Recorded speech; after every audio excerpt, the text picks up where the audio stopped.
আসসালামু আলাইকুম রহমতুল্লাহি আবরাকাতুহ। সহিহ বুখারী শরীফের ৭ নম্বর হাদিস।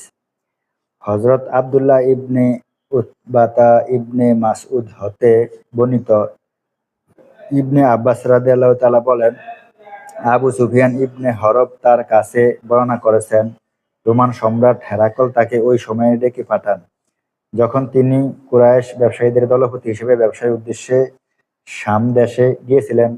এই ঘটনা তখন সংঘটিত হয়েছিল যখন রাসূলুল্লাহ সাল্লাল্লাহু আলাইহি ওয়াসাল্লাম এর সাথে হুদায়বিয়ার সন্ধির পর কিছু সময় অতিবাহিত হয়েছিল। সুতরাং তারা সে সময়ে হেরাকলের সম্মুখে উপস্থিত ছিলেন।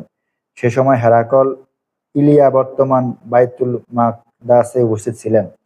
বাদশাহ যখন তাদেরকে তার সম্মুখে উপস্থিত হওয়ার জন্য বললেন, তখন তার চারপাশে রোমের নেতৃবর্গীয় উপবিষ্ট ছিলেন। তিনি তাদেরকে ডেকে পাঠান এবং দুবাসীকেও ডাকান। অতঃপর বাদশাহ তাদেরকে অর্থাৎ আবু সুফিয়ান এবং তার দলের লোকদেরকে লক্ষ্য করে বললেন, আরব দেশের ওই ব্যক্তি যিনি বর্তমানে নবুয়তের দাবি করেছেন, আপনাদের মধ্যে কেউ তার ঘনিষ্ঠ আত্মীয় আছেন কি? আবু সুফিয়ান বলেন, হ্যাঁ, আমি তার ঘনিষ্ঠ আত্মীয়। তখন হেরাকল তার সভাসদকে বললেন, তাকে এবং তার সাথীদেরকে আমার নিকট নিয়ে আসুন। অতঃপর আবু সুফিয়ানের সাথীদেরকে তার পেছনে বসার ব্যবস্থা করে দেওয়া হলো।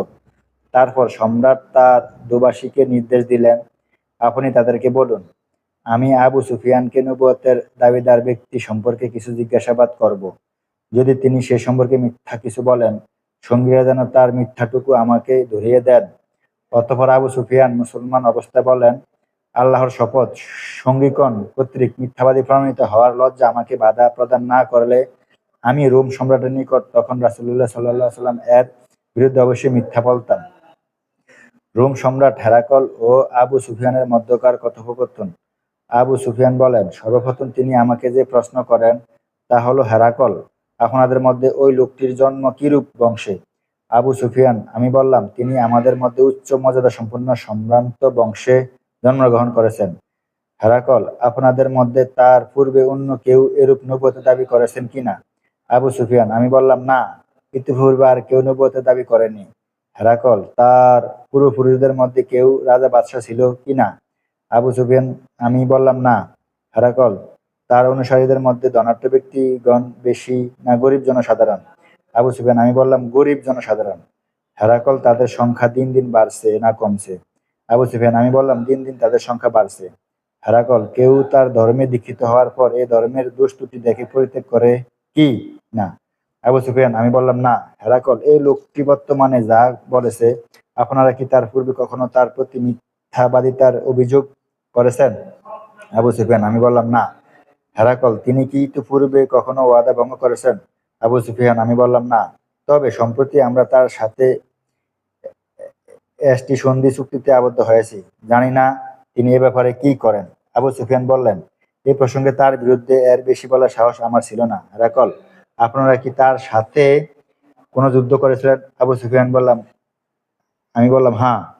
হেরাকল, তার সাথে আপনাদের যুদ্ধের ফলাফল কি হয়েছে? আবু সুফিয়ান, আমি বললাম, যুদ্ধের ফলাফল আমাদের মধ্যে ঘূর্ণায়মান। কখনো তিনি বিজয়ী হয়েছেন, আবার কখনো আমরা বিজয়ী হয়েছি। হেরাকল, তিনি আপনাদের কি কি কাজের আদেশ করে থাকেন? আবু সুফিয়ান, আমি বললাম, তিনি আমাদেরকে আদেশ করেন, এক আল্লাহর ইবাদত করো, আল্লাহর সাথে কাউকে শরীক করো না, তোমাদের পূর্বপুরুষদের কুসংস্কার ছেড়ে দাও। তিনি আমাদেরকে আরো আদেশ করে থাকেন, নামাজ কায়েম করো, সত্যবাদী হও, অন্যায় থেকে বিরত থাকো, আত্মীয়তার হক আদায় করো, ইত্যাদি। অতঃপর সম্রাট তার প্রতিটি প্রশ্নের উপর মন্তব্য করতে গিয়ে দুবাসীকে বললেন, আপনি আবু সুফিয়ানকে বলুন, আমি আপনাকে নবুয়তের দাবিদার ব্যক্তির বংশমর্যাদা সম্পর্কে প্রশ্ন করেছিলাম। উত্তরে আপনি বলেছেন, তিনি আপনাদের মধ্যে সম্ভ্রান্ত বংশোদ্ভূত। নিশ্চয়ই আল্লাহর রাসূলগণ এমনিভাবে সম্ভ্রান্ত বংশে জন্মগ্রহণ করে থাকেন। হেরাকল, আমি আপনাকে প্রশ্ন করেছিলাম, আপনাদের মধ্যে ইতিপূর্বে আর কেউ এরূপ কথা বলেছে কিনা? আপনি বলেছেন, না। সুতরাং আমি বলেছি, ইতিপূর্বে কেউ এ ধরনের কথা বলতো, তাহলে আমি বলতাম তিনি তার পূর্বসূরি ব্যক্তির কথাই বলেছেন। হেরাকল, আমি আপনাকে আরো প্রশ্ন করেছিলাম, তার পূর্বপুরুষদের মধ্যে কেউ রাজা বাদশাহ ছিলেন কিনা? উত্তরে আপনি না বলেছেন। যদি তার পূর্বপুরুষদের মধ্যে কেউ রাজা বাদশাহ থাকতো, তাহলে আমি বলতাম তিনি এমন এক ব্যক্তি যিনি তার পূর্বপুরুষদের রাজত্ব তালাশ করেছেন। হেরাকল, আমি আপনাকে প্রশ্ন করেছিলাম, বর্তমানে তিনি যা বলেছেন, ইতিপূর্বে আপনারা কি কখনো তার উপর মিথ্যাবাদিতার অভিযোগ করেছেন? আপনি উত্তর দিয়েছেন, না। তাই আমি বিশ্বাস করি, তিনি যখন মানুষের মধ্যে মিথ্যাচারিতার অভিযোগ থেকে মুক্ত, তখন আল্লাহ সম্পর্কে কখনো মিথ্যা বলতে পারেন না।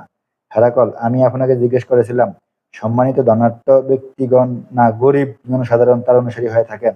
আপনি উত্তরে বলেছিলেন, গরিব জনসাধারণই বেশি বেশি তার অনুসারী হয়ে থাকেন। মূলত গরিব জনসাধারণই নবী রাসূলগণের বেশি অনুসারী হয়ে থাকেন। হেরাকল, আমি আপনাকে জিজ্ঞেস করেছিলাম, তার অনুসারীদের সংখ্যা দিন দিন বাড়ছে না কমছে? আপনি উত্তরে বলেছেন, দিন দিন তাদের সংখ্যা বাড়ছে। নিশ্চয়ই ঈমানের কাজ পরিপূর্ণ হওয়া পর্যন্ত এরূপই হয়ে থাকে। হেরাকল, আমি আপনাকে জিজ্ঞেস করেছিলাম, তারা ধর্মে দীক্ষিত হওয়ার পর নাখোশ হয়ে কেউ ধর্মান্তরিত হয়েছে কিনা? উত্তরে আপনি বলেছেন, না। প্রকৃতপক্ষে ঈমান এরূপই হয়ে থাকে, যখন অন্তরের সাথে সম্পর্ক সৃষ্টি হয়। হেরাকল, আমি আপনাকে তার সম্পর্কে জিজ্ঞাসা করেছিলাম, তিনি কখনো অঙ্গীকার ভঙ্গ করেছেন কি না? আপনি বলেছেন, না। প্রকৃতপক্ষে রাসূলগণ এরূপ হয়ে থাকেন, তারা কখনো অঙ্গীকার ভঙ্গ করেন না। অতঃপর সম্রাট হেরাকল রাসূলুল্লাহ সাল্লাল্লাহু আলাইহি ওয়াসাল্লাম এর দোয়া পাত্রখানা আনলেন, যা তিনি হযরত দাহইয়া কালবী রাদিয়াল্লাহু তাআলা এর মাধ্যমে বসরার শাসনকর্তার নিকট প্রেরণ করেছিলেন।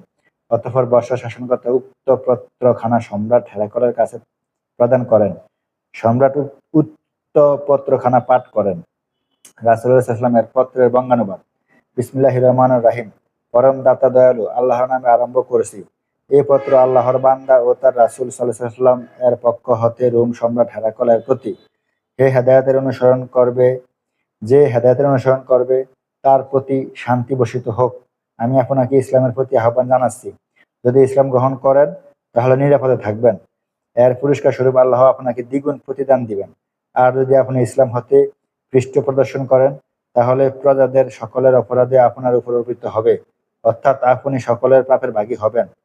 পত্রে আরো লেখা ছিল, হে আহলে কিতাব, তোমরা সব কিছু ছেড়ে এমন এক কালেমার দিকে তরা করে আসো যা তোমাদের ও আমাদের মাঝে সমান। আল্লাহ ছাড়া অন্য কারো পূজা করো না, তার সাথে অন্য কাউকে শরীক করো না। আর এক আল্লাহ ছাড়া আমাদের কেউ পরস্পরকে প্রভু বলে গ্রহণ করবে না। যদি তোমরা এটা গ্রহণ না করে তাহলে তোমরা তোমাদের বলে দাও, তোমরা এই কথার উপর সাক্ষী থেকো যে আমরা আল্লাহর অনুগত। পত্র পাঠের প্রতিক্রিয়া। আবু সুফিয়ান বলেন, সম্রাট হেরাকল তখন যা বলার বললেন এবং পত্র পাঠ থেকে অবসর হলেন। তখন উপস্থিত সভা সদস্যবৃন্দের মধ্যে হইচই পড়ে গেল। লোকদের কথাবার্তার আওয়াজ বড় হয়ে গেল। আমাদেরকে তখন তার মজলিস হতে বের করে দেওয়া হলো। বের করে দেওয়ার পর আমি আমার সাথীদেরকে বললাম, আবু কাবসার ছেলের বিষয় তো অনেক শক্তিশালী হয়ে গেছে, স্বয়ং রোম সম্রাট পর্যন্ত তাকে ভয় করছেন। আবু কাবসা হযরত হালিমা সাদিয়ার স্বামীর উপনাম। এই স্থলে রাসূলুল্লাহ সাল্লাল্লাহু আলাইহি ওয়াসাল্লামকে উদ্দেশ্য করা হয়েছে। আবু সুফিয়ান বললেন, এই ঘটনার পর থেকে আমার অন্তরে এরূপ বিশ্বাস জন্মেছিল যে অবশ্যই রাসূলুল্লাহ সাল্লাল্লাহু আলাইহি ওয়াসাল্লাম বিজয়ী হবেন। এমনকি আল্লাহ তাআলা আমার অন্তরে ইসলামের মহব্বত ঢুকিয়ে দিলেন। সম্রাটের স্বপ্ন। ইবনে নাতুর, যিনি বাইতুল মাকদাসের শাসনকর্তা ছিলেন, সম্রাট হেরাকল এর বন্ধুও বটে। তিনি মুলকে শামে নাসারাদের সর্দারও ছিলেন। তিনি বর্ণনা করেন, একসময় সম্রাট হেরাকল যখন ইলিয়া বাইতুল মাকদাস আগমন করলেন, তখন একদিন প্রত্যুষে তিনি খুবই তীক্ষ্ণ মেজাজ এবং পেরেশান অবস্থায় উঠলেন। এক সাথী তাকে বললেন, হে সম্রাট, আজ আমরা আপনাকে খুব পেরেশান অবস্থায় দেখতে পাচ্ছি, কারণ কি? ইবনে নাতুর বললেন, সম্রাট হেরাকল একজন গণকও ছিলেন। তারকাসমূহের দিকে তিনি সর্বদা দৃষ্টি রাখতেন।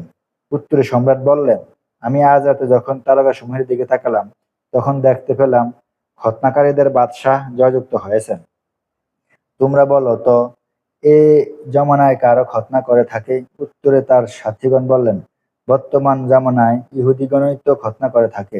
সুতরাং তাদের ব্যাপারে পেরেশান হওয়ার কিছু নেই, বরং আপনি আপনার এলাকার সকল শহরে এই ফরমান পাঠিয়ে দিন, যেখানে খৎনাকারী ইহুদিরা বসবাস করেছে, লোকেরা যেন তাদের সবাইকে হত্যা করে। যখন সম্রাট সভা সদস্যের সাথে এরূপ আলাপ আলোচনারত ছিলেন, ঠিক এ সময় এক ব্যক্তিকে সম্রাট হেরাকলের কাছে নিয়ে আসা হলো, যাকে গাসসানের শাসনকর্তা সম্রাটের কাছে পাঠিয়েছেন। তিনি রাসূলুল্লাহ সাল্লাল্লাহু আলাইহি ওয়াসাল্লামের অবস্থা ও খবরাখবর বর্ণনা করতেন। যখন তখন তার খবরাখবর নিলেন। তখন তিনি আদেশ করলেন, তাকে গোপন জায়গায় নিয়ে যাও এবং দেখো তার খতনা হয়েছে কিনা।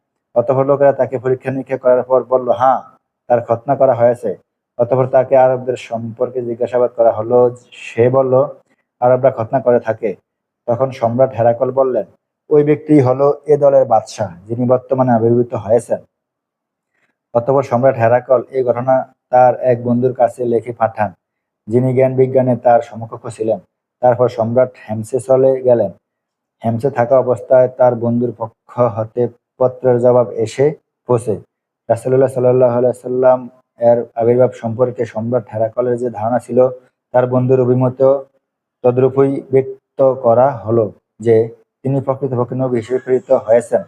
সম্রাটের পক্ষ হতে রোমীয়দের কাছে ইসলামের দাওয়াত। অতঃপর সম্রাট হেমসের রোমান সর্দারের স্বীয় মহলে ডাকলেন। খাদেমদেরকে আদেশ করা হলো যেন মহলের সকল দরজা বন্ধ করে দেওয়া হয়। তারপর সম্রাট লোকদের সম্মুখে উপস্থিত হয়ে তাদেরকে লক্ষ্য করে বললেন, হে রোমীয়গণ, যদি তোমরা নিজেদের মঙ্গল কামনা ও সঠিক পথ অনুসন্ধান করো এবং তোমাদের রাজত্ব বহাল থাকুক এরূপ প্রত্যাশা করো, তাহলে আরবের নবীর হাতে বায়াত গ্রহণ করো। সম্রাটের এই কথা বলা শেষ হতে না হতেই লোকজন জংলি গাদার ন্যায় ছুটাছুটি আরম্ভ করে দিল। কিন্তু তারা দেখতে পেল শাহী মহলের সকল দরজা বন্ধ করে দেওয়া হয়েছে। তাই তারা বের হতে পারল না। সম্রাট যখন তাদের অপছন্দনীয় মনোভাব দেখতে পেলেন এবং তাদের ঈমান থেকে নিরাশ হলেন, তখন খাদেমদেরকে বললেন, তাদেরকে পুনরায় আমার কাছে ডেকে আনো। অতঃপর সম্রাট তাদেরকে খুশি করার জন্য বললেন, এতক্ষণ আমি তোমাদের কাছে যে কথা বলেছিলাম, এতে আমি তোমাদের ঈমান, আকীদা, ধর্মীয় অনুভূতি এবং ধর্মের প্রতি তোমাদের আসক্তি পরীক্ষা করেছি। সুতরাং আমি ধারণা করে নিলাম তোমরা নিজেদের ধর্মের উপর অটল রয়েছ। এ কথা শুনে সবাই সন্তুষ্ট হয়ে সম্রাটকে সিজদা করে অনুগত্য প্রকাশ করে। এ ছিল সম্রাট হেরাকলের সর্বশেষ অবস্থা। আসসালামু আলাইকুম ওয়া রাহমাতুল্লাহি ওয়া বারাকাতুহু।